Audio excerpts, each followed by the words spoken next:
The reality is that traffic wardens function under the supervision of the council, and not the police is commonly believed. Quite often this digs a deep hole in a motorist's pocket, but the high cost might also aim towards minimizing parking violations by motorists. The administration costs also play a part in the size of the parking fine. Local councils many a times contract out the work to private companies since they always want to be in the back. Motorists are often offered up to 50% of parking fine discount in case they pay early. The yearly budget of a local council grossly depends on the funds collected from the parking tickets. By generating more and more revenue, parking fines are now an extremely important source of funds which the councils are looking to maintain and increase. Hence, parking tickets issued in this country are more often than not unjust and unfair. So when it comes to the traffic wardens, they ticket first and ask questions later.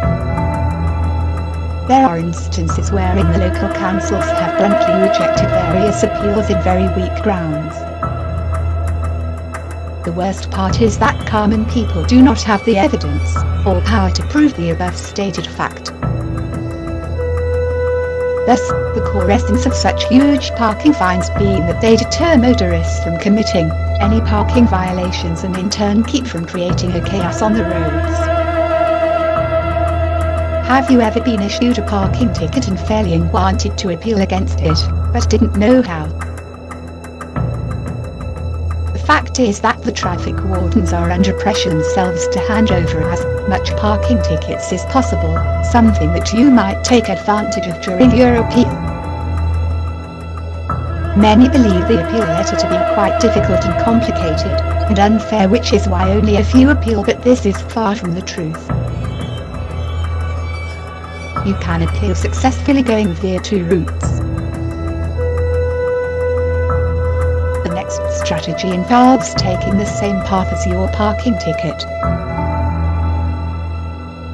Last but not the least, there exists parking tickets that are issued privately, which one must never bother about,